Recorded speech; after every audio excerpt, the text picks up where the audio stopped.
Thanks so much. It's great to be back in Grady Judd country, Polk County. You know, I was talking to some folks, and I've had a lot. You know, we did the temporary I-4 expansion like 8 months early, and people, it's helping, isn't it? Yeah, I mean, I'm really excited about that. It's I-4, Polk, Osceola, Orlando area. I mean, it can be bad, but when all the stuff's done, I think the everything we've done in I-4 so far that's completed is good. But man, this part is it can be tough when you have to be in those roads. So I'm really glad we're able to do that. We're joined here today by our Commissioner of Education, Manny Diaz, of course, as I mentioned, our great sheriff from Polk County, Grady Judd. We also have Ryan Petty, who's on our State Board of Education. We have Senators Blaise Ingoglia, Tom Wright, and Colleen Burton. And Florida House Representatives Bill Partington and John Albert. So I want to thank everybody for attending, and we've got some great bills to sign today. One is continuing with our commitment to school safety and student safety, and I think most people remember in 2018 we had the tragedy at Parkland down in Broward County. After that, I wasn't governor yet, but after that, there was a movement to say, okay, you know, what went wrong on school security? There was also things, quite frankly, that went wrong with the law enforcement. That's why I removed the sheriff of Broward when I became governor back in 2019, because there was no accountability for the failure. You got to have accountability. So we did that, but then we really got to work on doing whatever we could at our disposal that would work to increase school security, and I think Florida's done more than any state in the country over these last 6 years. So Ryan tragically lost his daughter in that attack, and other parents from Parkland really got involved in this school security and school safety effort, and it's had a huge positive impact across the state of Florida. We know a lot of the things that have been done. One of the things that I know Grady's been supportive of is the Guardian program. And the Guardian program, you know, people say, oh, well, you shouldn't have teachers be with wearing guns. First of all, the Guardian program's voluntary. No one has to have Guardian. I mean, but if you can, but I'll tell you this, if you're a school that has Guardian, that's going to be a disincentive for someone to want to target your school. They go to where they're soft targets. They go to where they're not going to get resistance. So whether it's having school resource officers, whether it's supporting the Guardian program, these are ways, yeah, obviously if it ever came to something really terrible, you want to have some folks there that are going to fight for the good guys, but I think the biggest thing is it deters it from happening. These guys want to go to gun-free zones where they know that there's not going to be any major resistance. And so I think Guardian is good. I think it increases safety, but I also think it really changes the calculus of some of these guys in terms of what they're doing. So we've worked hard on that. We've also worked hard by creating Fortify Florida, a mobile suspicious activity reporting tool that allows schools to obtain reports about suspicious activity. Unfortunately, we see that from time to time in a variety of contexts. And one of the things that really stuck out for me with Parkland is after Parkland happened, immediately before any reports on who did it, everyone in that community knew it was this guy, because that's who they suspected, because he had so many red flags and no one wanted to do anything about it. That's not the way we want to do things here in the state of Florida. And as part of that, to address threats when you see them, Florida has implemented the Florida Harm Prevention Management Model. This is a threat management system that identifies and immediately responds to students who may pose a risk to themselves or to others. And when you look at some of these people that have done horrible things, usually there were warning signs. Usually there were red flags. And if you have an intervention, that could obviate, that could totally prevent something from happening in the future. And so I appreciate people that have done that. There have been more than 30,000 school personnel that have been trained in this innovative system across the entire state of Florida. One of the things that we also have to come to grips with, and I know a lot of people in Florida have been working hard on this, is problems with students who lead to problems and risk to safety, oftentimes there's a mental health component to that. Usually someone's just well adjusted. They're not all of a sudden going to go up and pose a major risk to their fellow students or to the teachers or the administrators. And so since I've been in office, we've invested $2.5 billion in mental health support for schools. We've also created a new requirement for mental health services and training, including at least 80% of all school personnel complete youth mental health awareness and assistance training. And this includes, in terms of the money, record amounts that we've invested across schools throughout Florida, as well as things like school hardening, which we've done, which has been something that's really important.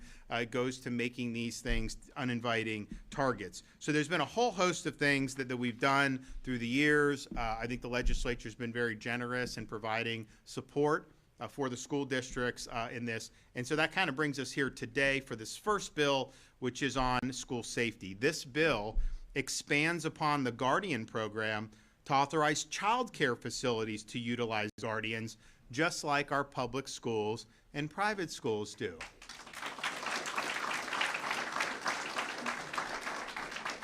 Child care facilities may now partner with local sheriff office to have teachers and other personnel properly trained with firearms and other school safety measures to protect students in the event of an emergency. And I think that's going to be something that people are going to like.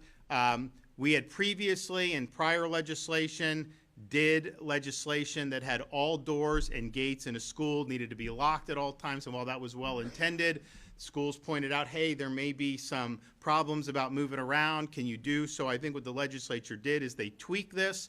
They made sure that, yes, we want to be able to create locks to keep bad guys out, but we also want it to be practical. We want to make sure people are able to do their daily tasks and get to where they need to go. So that was a requested change, and one I think that will likely be very, very effective. So we are continuing to advance the ball there with school security. Now, one area that we've also led on, in addition to school safety, is on the issue of swatting. So swatting is when people will call in a bogus 911 call to usually somebody's residence. They will lodge a complaint of people's lives being in jeopardy, that they're being dangerous. A lot of times they'll say there's weapons. And so that, well, and you know, if you got a legitimate call on that, the Grady's people would go and they would try to secure that area and prevent the harm to anybody. But in this case, there's nothing there. There are people there that are innocent. Law enforcement doesn't know that. They think it's a serious call, so they're going with that in mind. You get woken up or something and react, and someone's breaking into your house for no reason. You know, you don't know that it's police. You could then do something. So it creates a really, really serious risk for public safety. It creates a risk of life and limb. And we have had instances where people have been killed across the country because of these swatting instances. Now, we led the effort in Florida in 2021 to combat swatting. I signed a bill that established felonies for swatting offenses that lead to damage, injury, or death. And we also required restitution to be paid by swatting perpetrators. And while that has been helpful, it has not been fully sufficient. We continue to see these swatting activities happen across the country and even in the state of Florida. Recently, they have targeted people that are influential in conservative media. We had a fella in Tampa named Benny Johnson that was the target of a swatting incident. Someone called the police and made a fake report, and law enforcement did basically a raid on his home as a result of that point. These are not victimless crimes. One, people can get hurt by doing it, but even if nobody's hurt, it's taking resources and time and manpower away from actually doing the job that we want our law enforcement and first responders to do. So this is something that needs to be addressed to the fullest extent of the law. The bill I'm signing today will increase penalties for people that are making these bogus police reports. If you SWAT, you are going to get hit with serious criminal offenses. This has enhanced penalties across the board. It also has enhanced penalties for repeat offenders. It lowers the threshold where what would be considered a habitual felony offender, making it a felony after 2 or more convictions for unauthorized use of emergency communication services. The bill also includes a definition of conviction, which includes determinations of guilt resulting from a plea agreement or trial, regardless of whether adjudication is withheld or a no contest plea is entered. It also mandates that courts order restitution, not just restitution available. Courts must order restitution from convicted individuals to cover the costs incurred by public safety agencies and any victims affected by these false reports. I mean, it could be something, maybe the police breaks the door down because they're told that there's a crime in progress. You're not going to necessarily knock unless if you think someone's about to get shot. So you're going, well, okay, well, who's going to pay for that? Well, now the perpetrator is going to have to pay for that who made the call. And restitution must include full payment of any costs incurred by the agencies, as well as prosecution and investigation. So when we prosecute you, we are also going to bill you for having to go through with that. We also have victim compensation to any victim who suffers damage or injury as an approximate result of lawful conduct arising from the emergency response. So swatting has no place in the state of Florida. And I think when you have swift penalties, strong penalties, and you administer them swiftly, you will deter it from happening in the future. And finally, we have House Bill 1099, which focuses on the arrest and detention of individuals with significant medical conditions, which is an initiative of local law enforcement that passed during this most recent legislative session. This bill supports our law enforcement officers across the state by giving them more discretion when dealing with individuals with significant medical conditions. We're a law and order state. We want to make sure we're protecting the police officers as they're doing jobs in very difficult circumstances. And so I look forward to signing these bills momentarily, but before I do that, I know that we have some great comments coming up from some of our speakers, and we'll start with Manny Diaz, our Commissioner of Education.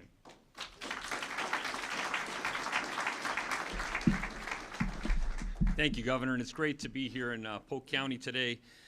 There's no doubt that Florida has established a blueprint on school safety that many other states are now following. And I do want to give props to Sheriff Grady Judd, because when we were crafting the original legislation in the Florida legislature, the actual genesis of the Guardian program comes from a model that was given to us by Grady Judd that was being implemented right here in Polk County. So thank you, Sheriff. That's what a change, right? Now parents demand it. Now we feel a lot better about our schools. So I really do appreciate that, and I'm sure all of our families, our parents, and our students do too. Through the course of this process, Florida has enacted legislation to implement the recommendations of the Marjorie Stoneman Douglas High School Public Safety Commission and extended the sunset on the commission to continue making recommendations to improve school safety. We've worked with public schools to implement the panic alert system.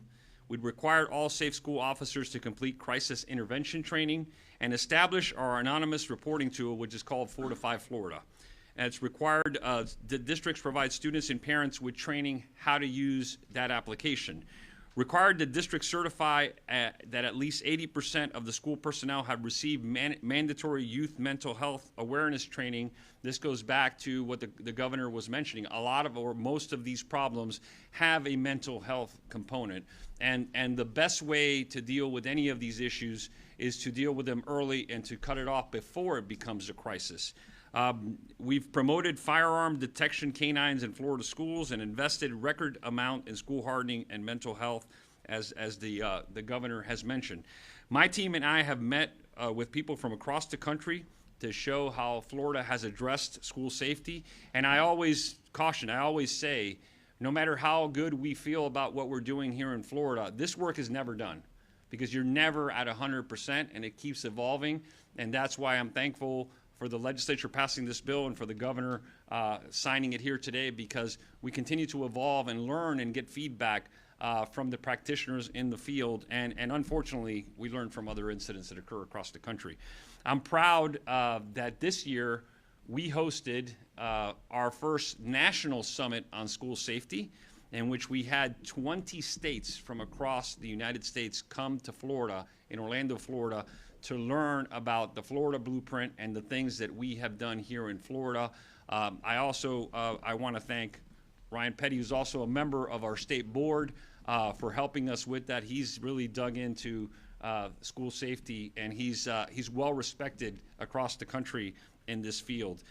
Utah is one of the examples of these states. I actually had the opportunity last year to travel to Utah and work with their legislature and their officials in passing legislation that mimics ours. And so now they're implementing a lot of the things that you're seeing here in Florida, and other states are constantly calling and coming over. And again, we're proud that that national summit will happen again next spring, and we're looking forward to having more of those states here. Unfortunately, there's always new threats to our safety in our schools, and we're lucky that we have a governor who clearly doesn't rest on his laurels, and that's why we're here today. He talked about Senate Bill 1470, which builds upon that success, updating components of the Guardian program to include child care facilities, establishing a centralized system for panic alarms. We have to have panic alarms that work, right? And so when we see problems in the system, it's not about having pride or ego. It's about saying, what can we do better and make sure that these things work? We don't want to have parents and families having a false sense of security. It's clearly defining the requirements for safety measures within different areas of the school and school safety training for substitute teachers. The governor mentioned that again. When the bill was passed last year, sometimes in the legislative process, there are details that just you don't get to because you don't have the full scope. When you walk through, having the experience of having been in a school building, having worked in a school building, we all know that every building is different. We all know that there are doors that don't need to be unlocked because there's a second perimeter. And that's basically what this bill does. And I'm proud to say that this received feedback not only from our sheriffs, but also from all of our school districts. The other thing is Fortify Florida, as the governor mentioned. We have an alert system here in Florida where parents, students have to be trained, where it's the see something, say something mentality. Unfortunately, this year, we had a large uptick in false reports. And again, that creates a problem because it uses up those resources and it bogs down the system of where we can respond where there's a real emergency. But I will have to say that not only the strengthening in this bill, but thanks to sheriffs, all our sheriffs and sheriffs like Grady Judd, our law enforcement has taken that very seriously, and there have been several cases where students have been prosecuted for this. The message to parents is you need to understand how severe that is, and here in Florida we take it very seriously. And again, this bill goes to further extend that. So I want to thank the governor for his steadfast commitment. I want to thank our partners that are here from the Senate. Commitment to school safety never ends. Thank you, Governor. It's a pleasure. Okay, Grady.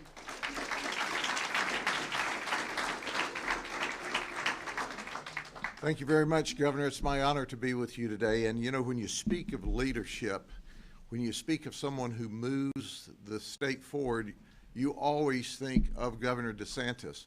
Listen, it's easy to set up in Tallahassee and just go along to get along, but that's not our governor. Our governor makes good things happen. And I coach every day that good things don't just happen, good people make good things happen. I'm excited to be with you today.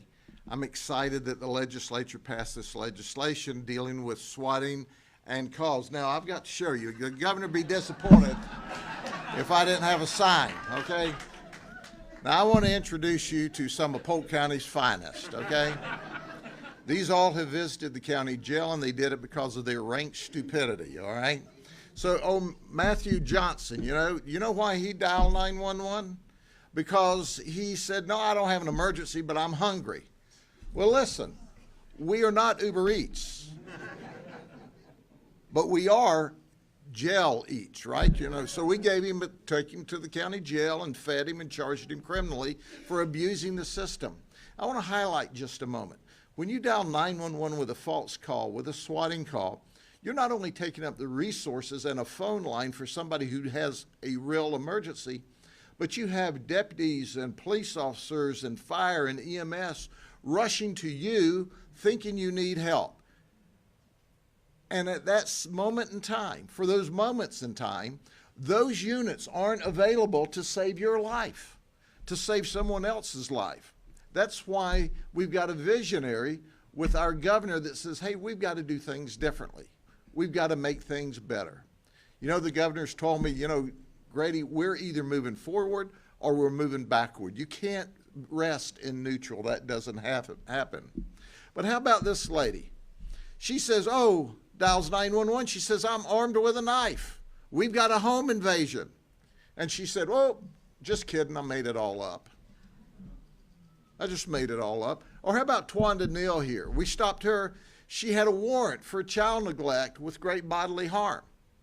The deputy explained to her, ma'am, you got to go to jail with me. She said, I don't like what you're saying. I'm going to dial 911 and get another deputy. He said, ma'am, I wouldn't do that if I were you because that will add additional criminal charges. Well, now we have energy behind those charges because of the new legislation. But I love this one. You know, this is a guy who dials 911, Richard Ramey. He dialed 911. He said, I'm high on meth.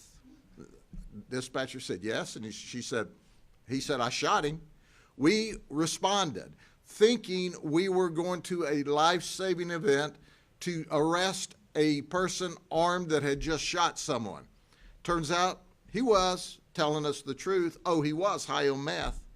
But he shot up his own house 29 times.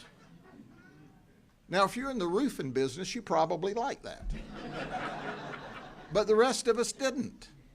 So at the end of the day, we appreciate the legislature passing the legislation, but we couldn't have done it without our governor. So, Governor, thank you for providing leadership every day. And as I close, Ryan Petty's a dear friend of mine. I'm on the Marjorie Stoneman Douglas Commission with him. And we have seen this commission do wonderful things.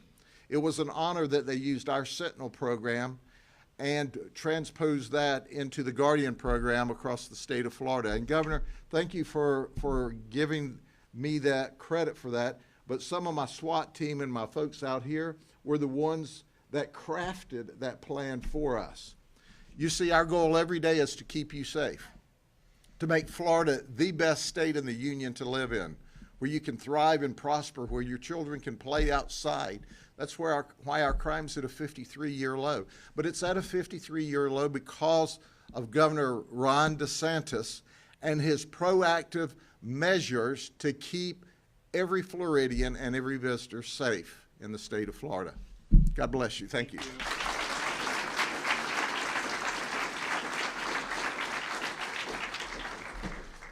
Well, the last place you want to be is on a picture that Grady Judd holds up.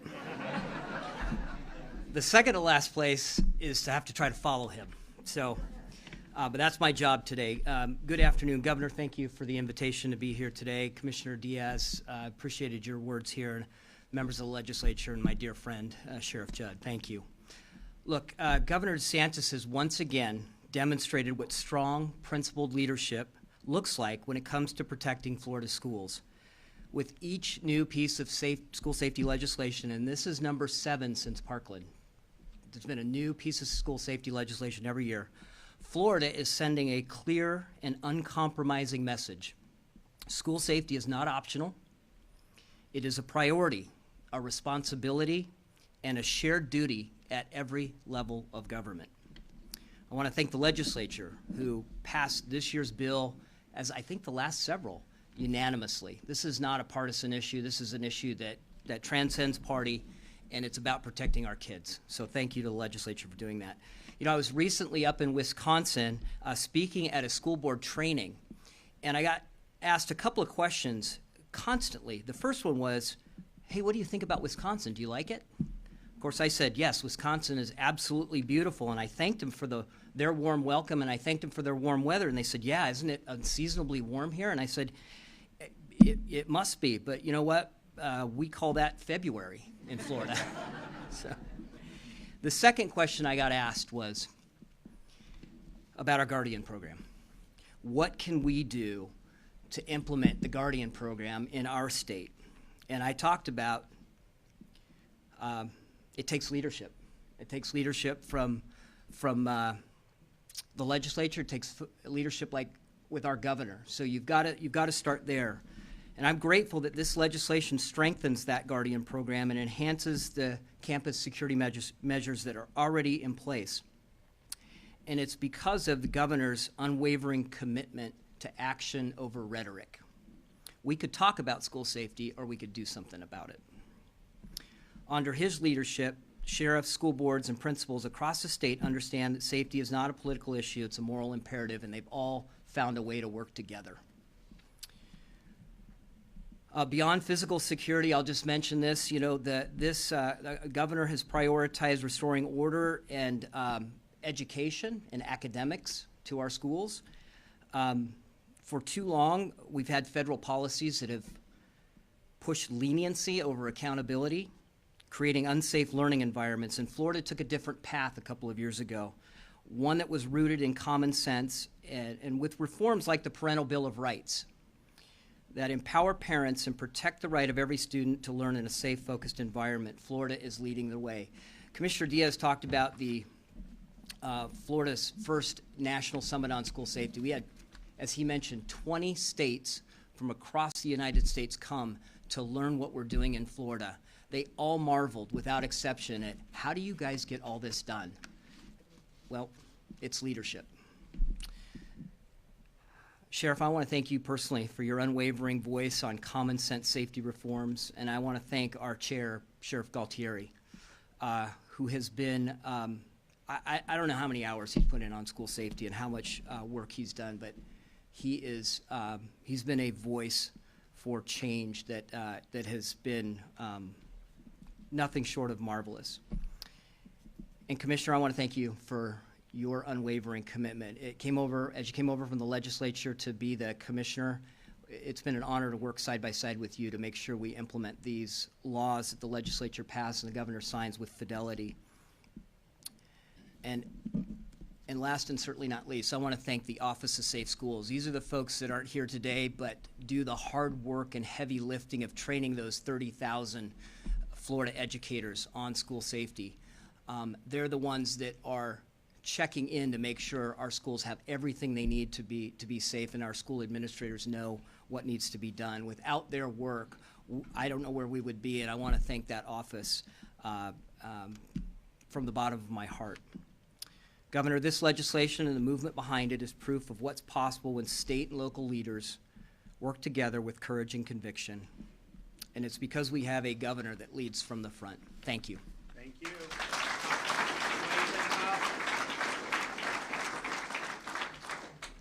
Thank you, everyone, for being here. My name is Blaise Ngoli. I'm a state senator. It's an honor to be here signing these three bills today.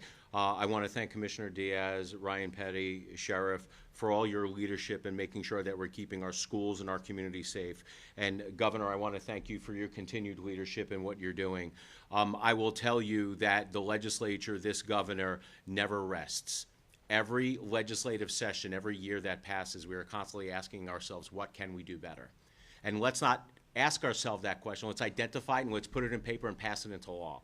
And 7 years now, 7 straight years, another iteration of a bill to keep our kids safe in school was just passed. And I will tell you, the commitment from all of us is to make sure that we keep on identifying things that we can do better and keep on pushing the envelope, because the status quo will not cut it anymore. We have to stay ahead of the bad guys in order to keep our family, our kids, and our community safe. With that, I am one of the authors of the bill on swatting, and we didn't want to rest on our laurels with this also. And I want to thank people who have had input on this bill, Senator Wright, Senator Partington, making sure that we got this right. Look, it is obvious that we do not have enough deterrence in law to stop people from swatting, because these people continue to call 911, abuse the system, use precious resources from law enforcement, take away from the good work that our police and our sheriff's deputies are doing on the ground, and we're putting it someplace else. The deterrent in this, I believe, is to make sure that we have the enhanced penalties and to make sure that the people who are actually calling are actually paying, not only time before a judge, but actually paying to put the communities back, because it is not fair.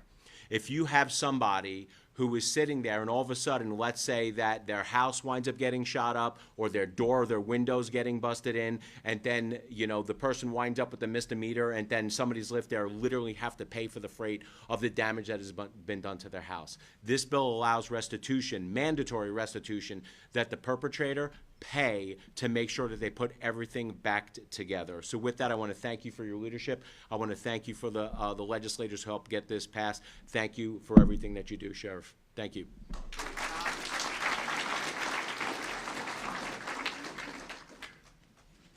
Good afternoon, everyone. Senator Tom Wright from the East Coast of Florida.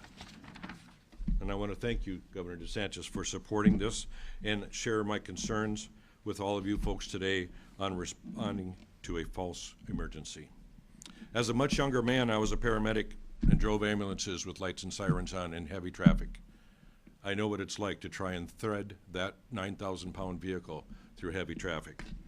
I was also a canine volunteer for 2.5 years. We used cars, and when we made an emergency call, we backed up every officer in our community. When they got a call, we started rolling their direction. I tell you this because I know firsthand the hazards both the responding vehicle and the public are being subjected to. Not only has a false call put vehicles in jeopardy, but it's also put the public in jeopardy and the emergency responders. And as the sheriff said, some communities only have a few pieces of equipment. You may very well have the only ambulance, the only fire equipment, the only police car in that area that maybe is now tied up on a false call. So basically, I just want to share with you, I have no time for anyone who thinks it's funny. It's the right thing. It's not the right thing to do. You're putting the public in risk. You're putting our sheriffs, our first responders at risk, and we can do better than this. So anybody that's watching this and thinks it's funny to do it, no. The governor has allowed us to put this bill together. I was a co-sponsor with Blaise and Golia, and I was very proud to do that because we need to do better and we need to live safely in this community. So thank you very much. Thank you. All right, let's make it happen.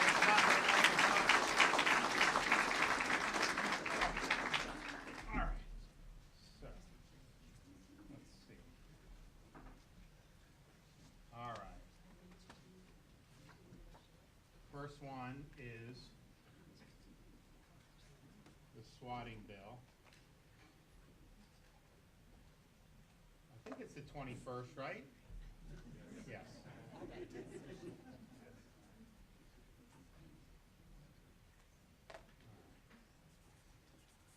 right, who wants a swatting pen? Anybody? Okay, there you go. All right, so there's the swatting. Now we've got our, this is what with the medical conditions and the law enforcement tweaking that was requested. Do we have any youth here? Any kids? Like young kids who we can't trust with permanent markers because I have on. You got what? All right. Oh, you guys. Here.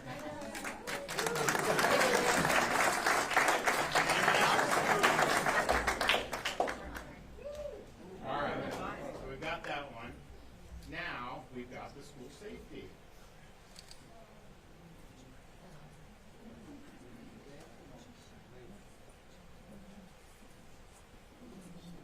21st May, I mean, you'd think it was middle of August, the way how hot it is right now. I mean, we have gotten a turn. All right, who wants, Ryan, you want one of these? Okay, anyone else? There you go. Anyone else? All right. So can I have you help for a sec? Here, hold that up. And actually, you hold this one up. All right. Here's the false recording. All right, here we go, guys. In the books. Good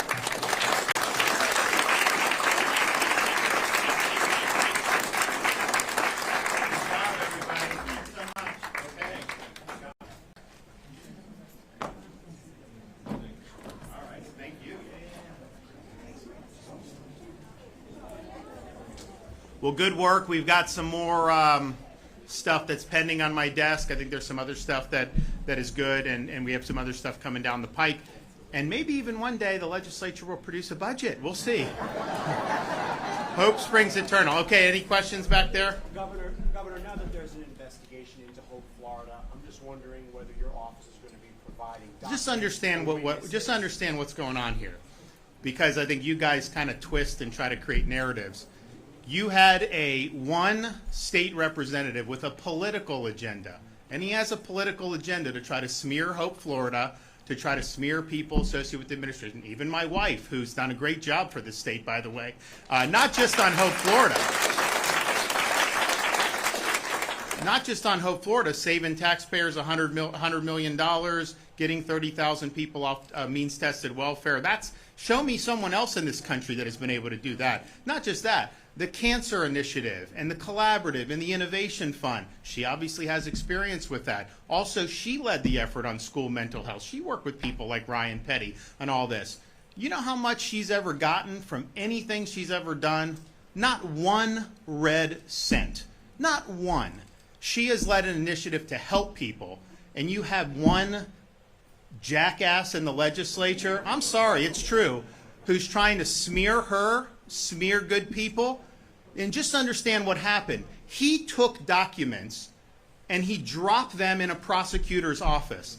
That is not an organic investigation. That's a manufactured political operation. That's all this is. Somebody with an agenda dropped off documents, and that's all that custodian of records said. There is no basis to do an investigation on these facts. Everybody knows it. Everybody knows that this is political. And I can tell you, she is more determined than ever to make a difference in the lives with Hope, Florida. I'm more committed to Hope, Florida than I've ever been. And I think that I'm used to the left and the media, shooting and lying and doing all that. How pathetic is it that we have a Republican representative who's engaging in lawfare to try to advance a political agenda? It stinks, and everybody knows it. The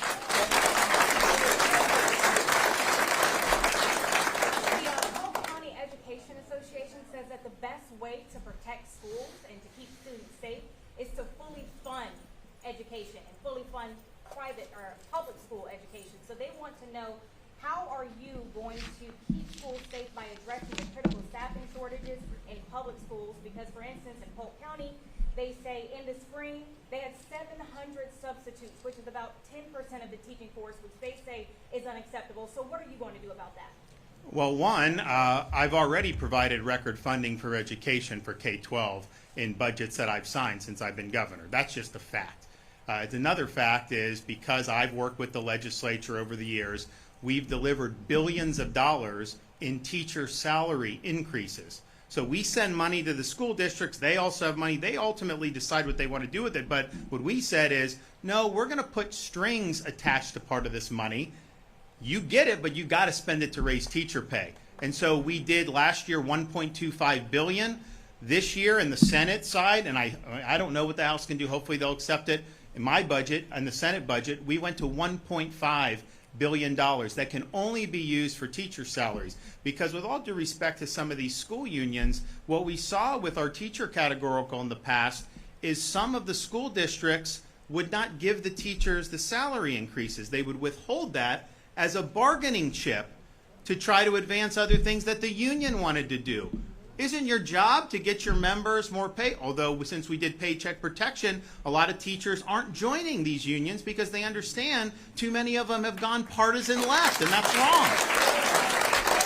So on the teacher shortages, that's a nationwide issue.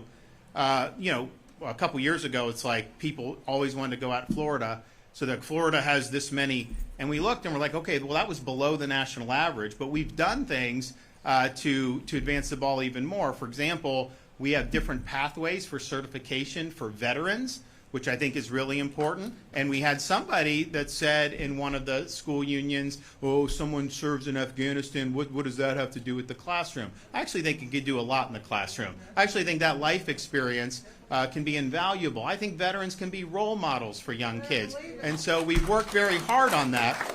And we've done other things to create teaching assistants but raising the average minimum salary, when I became governor, it was just under $40,000. Now we got it up to close to 50,000, and that varies by district, but that's been something that we've been wanting to do. So you can look at the budget we did. We've been very supportive of K-12. I think it's important. I think that we'll be able to hopefully get that across the finish line because, no one's done more for school choice as governor than I have, and I'm proud of that.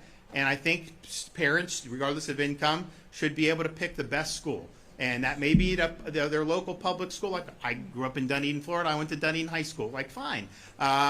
It was good. I had no problem.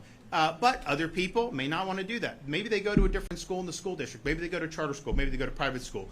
All of that, I think, is great, and the money should follow the student. I believe in that. But I also would tell people who believed in school choice, and I understand why they would feel this way, because school choice really started, you see like these schools in Chicago that are just like terrible schools, and like they wanted to just shut those down and send all the kids to private, which in that sense maybe that would have been better. But what I try to remind people is most people in Florida, most will send their kids to a public school by choice, even if you give scholarship. And that's true now. We have more kids on scholarship, 500,000 plus, than any state. I think than all states combined, we have more school choice probably, right? Which is great, and I'm proud of that. But we have how many students? A million plus, 2 million students? We're at to 3 million students. Oh, man, I'm pretty good with the numbers, but some of these, you still have the vast majority, and we have 400,000 in charter schools, but you still have the vast majority are in their school districts. So I said, you know what? I'm going to support school choice, but I'm also going to support the school districts. I want to have good teachers in the school districts. I want to have good programs there. And that's exactly what we've done. So I'm working on it. I know we got a lot of support in the Senate initially on their budget requests, and I think we're going to be able to get it done. But what I'd also say is this. Part of the reason Florida, so we were, I think, number 2 in 4th grade reading and top 10 in 4th grade math. We've done a lot on early learning, which I think is important. But it's not just money. It's the approach that you're taking. It's making sure you're respecting parents' rights, making sure you have solid curriculum. All those things really go into it. I think one of the reasons why some states that used to have top education and now are close to the bottom, I think it's because they've taken their eye off the ball. They're pursuing political agendas in the classroom. They're having these school unions promote partisan agendas, and it's wrong. And that's not the way kids are going to learn more. So we have the right approach, and I'm happy to fund it. But I also want to be clear to people, some of the most lavishly funded schools in this country are some of the worst performing schools in this country. So it isn't just a matter about throwing money. Yeah, I want to fund, I want to increase salaries for teachers, I want to recruit good people to be in the classroom, but I also know you got to have the good policy too. Governor, yes, sir. Back to the Hope Florida issues. Is there a part of you that welcomes kind of a look into things, because obviously a result of an investigation could be finding nothing improper was done, and then it kind of goes away? Well, here's what they're doing. What this representative is doing is he's just trying to create static, right? Nobody was biting on what he was doing. He's literally going around begging people to take these documents. Now that's odd. That's typically not how anything would work. So the whole thing's a political construct. I think people saw that. They made all these representations, and then when people saw the underlying documents, they said, wait a minute, you're not being honest with it. So utilizing the legislative committees for lawfare and political activism is wrong, but it's certainly wrong for a state representative to try to enlist a local attorney's office into trying to advance this representative's political agenda. And it is a political agenda designed to smear Hope Florida. This representative has cast aspersions at the Attorney General of the state of Florida. He threatened some of the witnesses for some of these nonprofits that he asked to come before the committee. This is what we would call in military speak a Charlie Foxtrot. All right, thanks everybody.